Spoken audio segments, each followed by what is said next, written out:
ఈరోజు రాష్ట్రం అంతా కూడా కేసీఆర్ వైపు చూస్తూ ఉంది. ఏడాది అర్థంలో కుల్లం కుల్ల అయిపోయింది. పాలేందో నీళ్ళేందో తేలిపోయినాయి. 10 ఏళ్ల కేసీఆర్ పాలన ఎట్లుంది, ఏడాది అర్థం రేవంత్ రెడ్డి పాలన ఎట్లా ఉందో ప్రజలకు కుల్లం కుల్ల అర్థమైపోయింది. రేవంత్ రెడ్డి అన్ని మాటలే తప్ప చేతలు లేవు అని ఇలా కుల్ల అర్థమైపోయింది. ఏం చెప్పిండు ఆ రోజు? చెప్పింది ఒక్కటన్నా అమలవుతుందా? మేము రాగానే ఎల్ఆర్ఎస్ ఫ్రీగా చేస్తాము, కేసీఆర్ గారు డబ్బులు లాగుతుండు అన్నాడు. ఇప్పుడు ఏం చేస్తుండు? ఎల్ఆర్ఎస్ ముక్కు విండి ఇలా పేద ప్రజల దగ్గర ఎల్ఆర్ఎస్ డబ్బులు వసూలు చేస్తుండు. ఆ రోజు ఏమన్నాడు? మేము వస్తే ఫార్మాసిటీ భూములన్నీ రైతులకు వాపసిస్తా అన్నాడు. ఇవాళ ఏమంటుండు? లేలే కేసీఆర్ 14,000 తీసుకున్నాడు, నేను ఇంకా 16,000 తీసుకుంటా అంటుండు. అంత ఉల్టా. ఆ రోజు ఇదే పటాన్ చెరువు కాన్స్టిట్యున్సీలో జీవో 58, 59 కింద కొన్ని వేల మందికి పట్టాలు ఇచ్చిన పేద ప్రజలకు నేనే వచ్చి పంచిన ఆ రోజు కలెక్టర్ని పెట్టి. కానీ ఇలా రేవంత్ రెడ్డి వచ్చినాక 58 బంద్ పెట్టిండు, 59 బంద్ పెట్టిండు. పైసలు కట్టిన వాళ్ళకి కూడా పట్టాలు రాని పరిస్థితి ఏర్పడ్డది.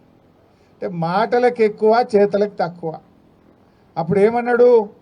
రైతు బంధు ఇగో కేసీఆర్ 10,000 ఇస్తుండు, నేను రాగానే 15,000 ఇస్తా అన్నాడు. ఏమైపోయింది? కొండ నాలుగకు మందేస్తే ఉన్న నాలుగు ఉడకపోయిందట. 15,000 కాదు కదా, 10,000 కూడా దిక్కులేవు కదా. వానకాలం రైతు బంధు ఇచ్చిండా? ఎగబెట్టిండు. యాసంగి రైతు బంధు ఏం చేసిండు? ఒక 40 పైసలు వేసిండు, 60 పైసలు ఎగ్గొట్టిండు. అంటే వానకాలం రైతు బంధు 9,000 కోట్లు, యాసంగి రైతు బంధు ఒక 5,000 కోట్లు ఎగ్గొట్టిండు. రెండు కలిపితే ఎంత? 9, 14,000 కోట్లు రైతు బంధు కింద కేసీఆర్ ఇచ్చే పైసలు రేవంత్ రెడ్డి వచ్చినాక బంద్ అయినాయి. ఏం మాట్లాడుతుండు? రుణమాఫీ చేసిన అంటాడు. చేసిండా? రుణమాఫీ అసలు ఇవ్వాల్సింది 49,000 కోట్లు. అసెంబ్లీలో చెప్పింది 31,000 కోట్లు ఇస్తా అన్నాడు. ఇచ్చింది ఎంత అంటే 16, 17,000 కోట్లు ఇచ్చిండు. ఆ ఇచ్చిన 16, 17 ఎక్కడి? ఈడ రైతు బంధు కోసిండు, గాడ రుణమాఫీలు వేసిండు.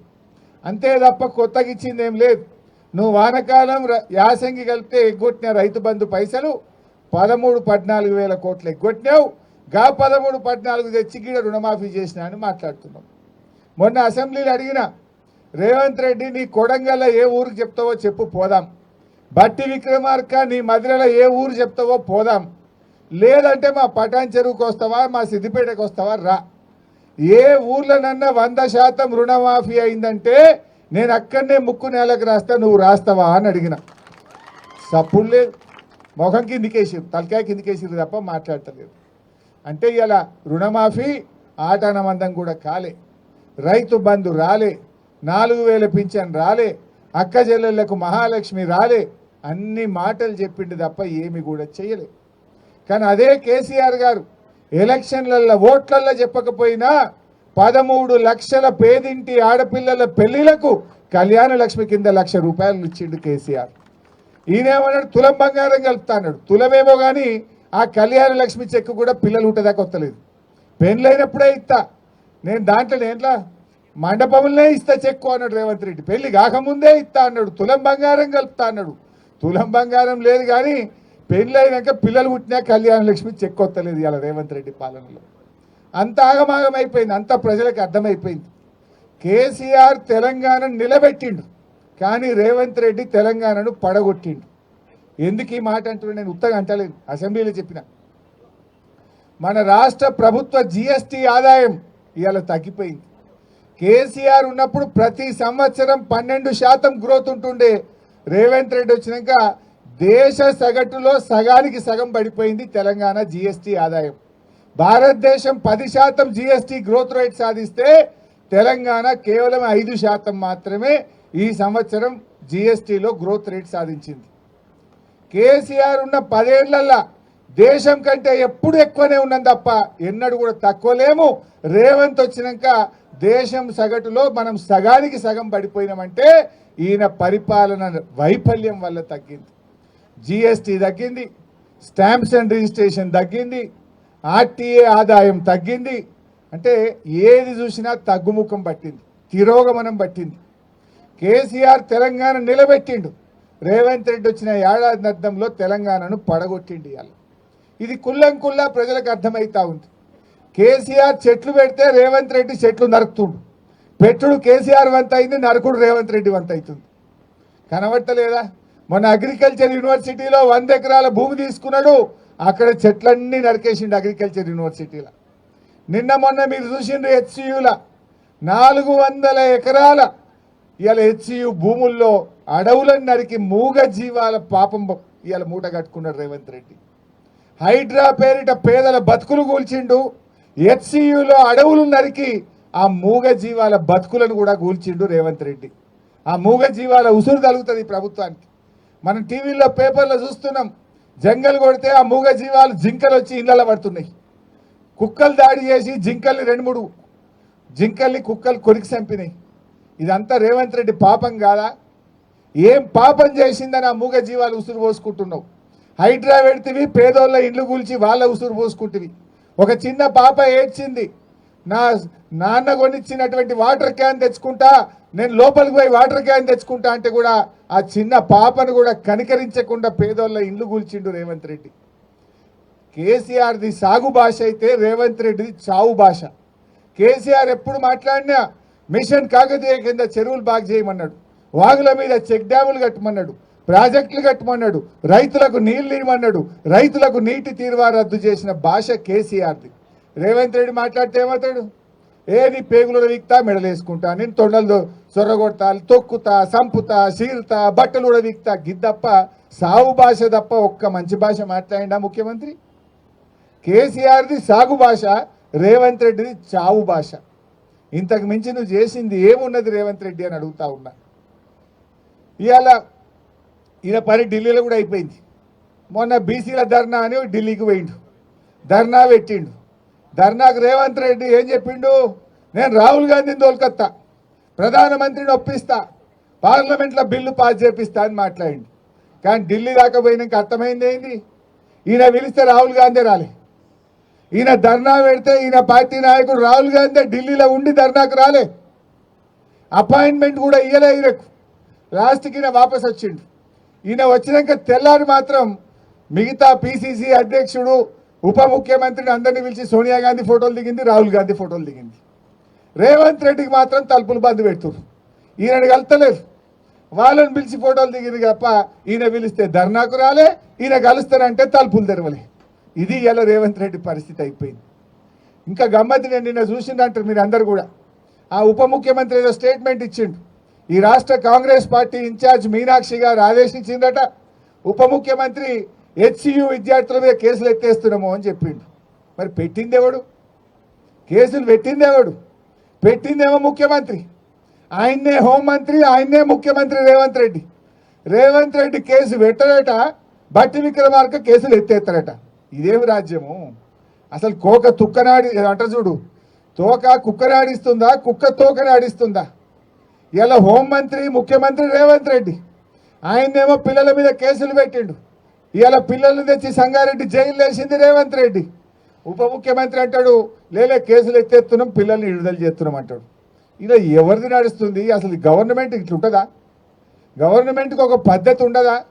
మరి నేను రేవంత్ రెడ్డి అడుగుతున్నా, నువ్వు అక్రమంగా కేసు పెట్టినావు, నువ్వు తప్పుడు కేసు పెట్టినావని నీ ఉప ముఖ్యమంత్రి వాళ్ళని జైలుకి వెళ్ళి విడుదల చేయమన్నాడు. మరి నువ్వు క్షమాపణ చెప్పు. రేవంత్ రెడ్డి నీ ఉప ముఖ్యమంత్రే చెప్పిండు, నువ్వు ఆ పిల్లల మీద అక్రమంగా కేసు పెట్టినావు, ఆ పిల్లలను అక్రమంగా జైల్లో పెట్టినావు, ఇది తప్పు అని నీ ఉప ముఖ్యమంత్రి క్యాబినెట్ మిత్రులు అందరు కలిసి వాళ్ళని జైలుకి వెళ్ళి విడుదల చేయమన్నాడు. కేసు పెట్టింది నువ్వే కదా రేవంత్ రెడ్డి. మరి నువ్వు రేవంత్ రెడ్డి నేను డిమాండ్ చేస్తున్నా, నువ్వు అక్రమ కేసు పెట్టినందుకు రాష్ట్ర హోంమంత్రిగా, రాష్ట్ర ముఖ్యమంత్రిగా హెచ్సియు పిల్లలకు బేషరతుగా క్షమాపణ చెప్పాలని చెప్పి నేను ఈరోజు రేవంత్ రెడ్డి డిమాండ్ చేస్తా ఉన్నా. అసలు నీ పరిస్థితి ఆగమైపోయింది. నువ్వేం చెప్తున్నావో మీ మంత్రులైన పరిస్థితి ఏర్పడ్డది. అంతా ఆగమాగం.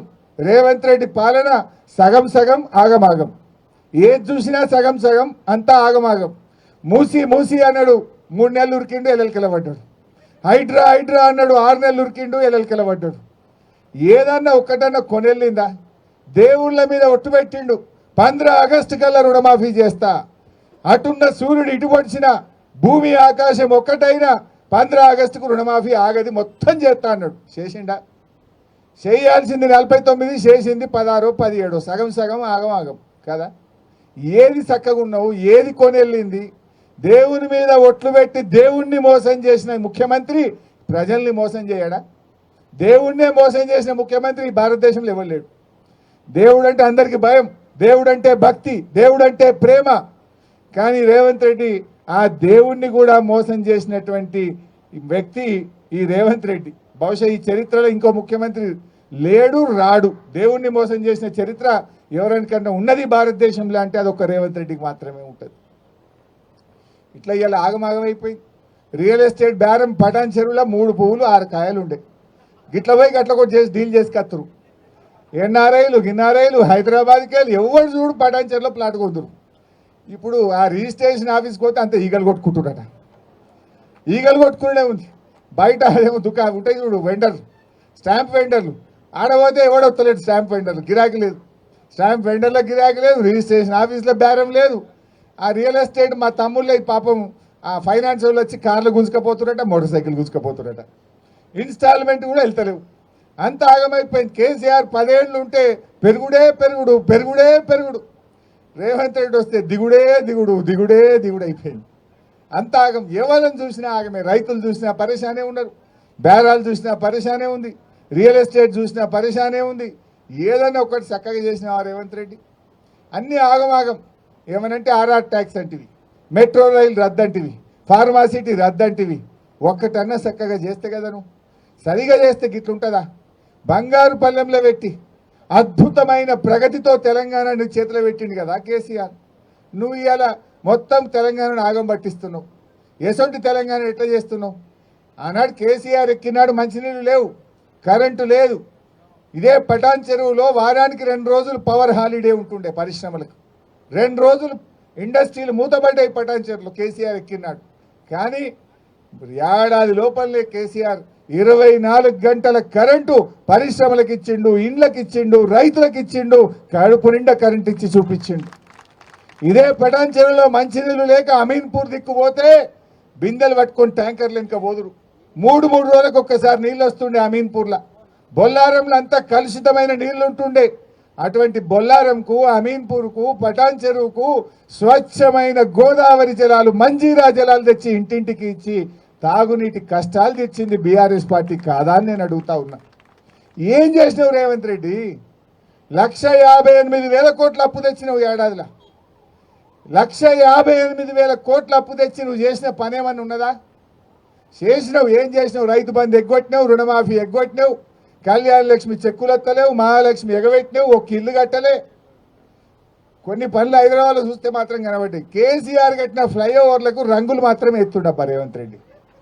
ఈ మధ్య మీరు హైదరాబాద్ చూడండి, ఫ్లైఓవర్లకు కొన్ని బొమ్మలు ఎత్తురు అంతే.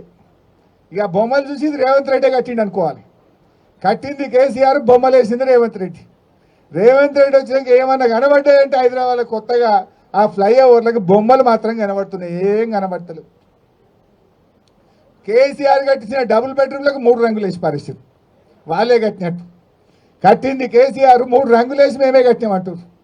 నేను మొన్న పోయినా కొల్లూరు డబుల్ బెడ్రూమ్లకు పోయినా, చెత్త ఎత్తటోడు దిక్కులేడాడ. మొత్తం చెత్త కుప్పలు కుప్పలు అయిపోయింది. గంత మంచి డబుల్ బెడ్రూమ్ ఇల్లు కేసీఆర్ కట్టిస్తే ఆడో దవాఖాన లేదు, నీళ్లు చక్కగా వస్తలేవు, కరెంటు చక్కగా వస్తలేదు, మున్సిపాలిటీ వాళ్ళు చెత్త ఎత్తుతలేరు. అంత ఆగమాగం అయిపోయిన పరిస్థితి ఉన్నది.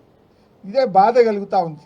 ఎందుకంటే మనం బీఆర్ఎస్ పార్టీ గులాబీ జెండా అంటే పేగులు దిగదాకా కొట్లాడి తెలంగాణ తెచ్చిన పార్టీ బీఆర్ఎస్ పార్టీ. ఇవాళ తెలంగాణను అభివృద్ధి చేసిన పార్టీ బీఆర్ఎస్ పార్టీ. కానీ మన కళ్ళ ముందే మన తెలంగాణ వెనుకబడుతుంటే ఇవాళ బాధ అవుతూ ఉంది. దేశం మొత్తం తెలంగాణ దిక్కు చూసింది. మంచినీళ్ళ పథకమైనా, చెరువుల పునరుద్ధరణనైనా, 24 గంటల కరెంట్ అయినా, రైతు బంద్ అయినా, కళ్యాణ లక్ష్మి అయినా, మూగ జీవాలకు అంబులెన్సులైనా దేశం మనం చూసి నేర్చుకునేటట్టు నడిపినాం. మనం 10 ఏళ్ళు దేశం మనం చూసి నేర్చుకున్నది. తెలంగాణ దిక్కు దేశం అంతా చూసింది. అన్నం, బియ్యం, వడ్లు, ఆ వడ్ల ఉత్పత్తిలో దేశానికే నంబర్ 1 అయినాం. కేసీఆర్ ముఖ్యమంత్రి ఉన్నప్పుడు తమిళనాడు వాళ్ళు జర బియ్యం మాకు అమ్మరా అని అడుగుతుండే, కర్ణాటక వాళ్ళు జరంత బియ్యం మాకు అమ్మరా, మాకు కమ్మి వడ్డే అని అడుగుతుండే. అంటే తెలంగాణ 10 మందికి అన్నం పెట్టే ధాన్యాగారంగా మార్చింది బీఆర్ఎస్ పార్టీ. అంత అద్భుతంగా తీర్చిదిద్దినాం మనం. కానీ ఇలా ఆ తెలంగాణ ఇలా వెనుకడుగు పడతా ఉంది. రేవంత్ రెడ్డి పాలనలో ఇవాళ ప్రజలకు అర్థమవుతా ఉంది. మళ్ళీ బీఆర్ఎస్ రావాలి, మళ్ళీ కేసీఆర్ రావాలని చెప్పి ఇలా ప్రజలు మన వైపు చూస్తూ ఉన్నారు. మన ఉమ్మడి మెదక్ జిల్లా రూరల్ తెలంగాణలో అత్యధికంగా 7 సీట్లు గెలిచి మెదక్ జిల్లా బీఆర్ఎస్కు అండగా నిలబడ్డది. మనమందరం కష్టపడాలి. మళ్ళీ ఎప్పుడు ఎన్నికలు వచ్చినా 10కి 10 బీఆర్ఎస్ 10కి 10 బీఆర్ఎస్ గెలిపించి మనం కేసీఆర్కు బహుమతిగా ఇవ్వాలి. ఇస్తామన్న నమ్మకం కూడా నాకు ఉన్నది. ప్రజలు మన వైపే చూస్తున్నారు. నమ్మకం మన వైపే ఉంది. తేలిపోయింది. రేవంత్ రెడ్డి అన్ని మాయ మాటలు, భ్రమలు, ఇవన్నీ నీటి బుడగలు అనేటువంటి విషయం ఇవాళ ప్రజలకు అర్థమవుతా ఉంది. ఇవాళ కేసీఆర్ మాట అంటే మాట మీద నిలబడ్డాడు. అభివృద్ధి పథంలో దీన్ని నడిపించి చూపించిండు. అరేగా పటాన్ చెరువులో నేను రిజిస్ట్రేషన్ ఆఫీస్ శాంక్షన్ ఇచ్చిన, పటాన్ చెరువుకు ఆర్డీఓ ఆఫీస్ జీవో తెచ్చిచ్చినాం. రేవంత్ రెడ్డి వచ్చి ఏడాది అర్థమైనా ఆర్డీఓ ఆఫీసు రిబ్బన్ కత్తిరియరు, రిజిస్ట్రేషన్ ఆఫీసు చాలు చేయరు. ఇదేం గవర్నమెంటు? కొత్త ఇచ్చిన విడిచిపెట్టండి. కేసీఆర్ ఇచ్చినవి కూడా నడవయా? ఆడ గంత పెద్ద సూపర్ స్పెషాలిటీ ఆసుపత్రి, 200 పడకల ఆసుపత్రి పటాన్ చెరువులో కేసీఆర్ శాంక్షన్ ఇచ్చి ఆయనే వచ్చి స్వయంగా కొబ్బరికాయ కొట్టిండు. ఏడాది అర్థమైనా ఇంకా దవాఖాన పూర్తి కాదు, ఆ పనులు ప్రారంభం కానటువంటి పరిస్థితి ఉంది. ఇవన్నీ కూడా ఇలా ప్రజలకు అర్థమవుతా ఉన్నాయి. నేను మీ అందరినీ కూడా కోరేది ఒక్కటే, గట్టిగా కష్టపడండి. తప్పకుండా మా నాయకులు, సీనియర్ నాయకులు అందరినీ కూడా నేను కాపాడుకుంటా. ఏ ఒక్క నాయకుడిని కూడా రేపు అన్యాయం జరగదు. మీకు తగిన గుర్తింపు, గౌరవం లభించే బాధ్యత నేను తీసుకుంటా. మీ అందరికీ ఎవరి స్థాయికి తగ్గట్టు ఎవరు కష్టపడితే వాళ్ళను కాపాడుకుంటుంది పార్టీ. ఆ బాధ్యత నేను తీసుకుంటా. దయచేసి అందరూ కలిసి పనిచేయండి. ఏప్రిల్ 27 వరంగల్ మీటింగ్కు పటాన్ చెరువు నుంచి పెద్ద ఎత్తున స్వచ్ఛందంగా కదిలొచ్చే విధంగా ఇప్పటి నుంచి ఏర్పాట్లు చేయండి. బ్రహ్మాండంగా వాల్ రైటింగ్ చేయండి, పోస్టర్స్ వేపియండి, ప్రజల్లో చైతన్యం తీసుకురండి. ఎప్పుడెప్పుడా వరంగల్ మీటింగ్కి పోవాలి అనే విధంగా ఏప్రిల్ 27 వరంగల్ మీటింగ్కు అన్ని గ్రామాల నుంచి, అన్ని మున్సిపల్ వార్డుల నుంచి, జిహెచ్ఎంసీ వార్డుల నుంచి కూడా జన సమీకరణకు సమాయత్తం చేయండి. పెద్ద ఎత్తున ఏప్రిల్ 27కు జిల్లాలో పటాన్ చెరువు నుంచి ఎక్కువ మంది వచ్చిండ్రు. ఎందుకంటే ఎక్కువ ఓట్లున్నది కూడా పటాన్ చెరువే. ఎక్కువ ఓట్లున్నాయి, ఎక్కువ జనం కూడా పటాన్ చెరువు నుంచే రావాలి. ఆ విధంగా మీరందరూ కూడా సమాయత్తమై వరంగల్ సభను విజయవంతం చేయాలి. వరంగల్ సభ చారిత్రాత్మక సభ, రజతోత్సవ సభ. 25 సంవత్సరాలు పూర్తి చేసుకుంటున్న సందర్భంగా బీఆర్ఎస్ పార్టీ జరుపుతున్న రజతోత్సవ సభ. ఎందుకంటే పార్టీ పుట్టింది తెలంగాణ కోసం. ఆ తెలంగాణ సాధించిన పార్టీ బీఆర్ఎస్ పార్టీ. ఆ తెచ్చిన తెలంగాణను దేశంలో నంబర్ 1గా నిలిపిన పార్టీ 10 ఏళ్లలో బీఆర్ఎస్ పార్టీ. ఇంత ఘన చరిత్ర మన పార్టీకి ఉన్నది. అందువల్ల అందరూ కూడా స్వచ్ఛందంగా మరి వరంగల్ సభకు తరలి రావాలని చెప్పి కోరుకుంటూ, జై తెలంగాణ.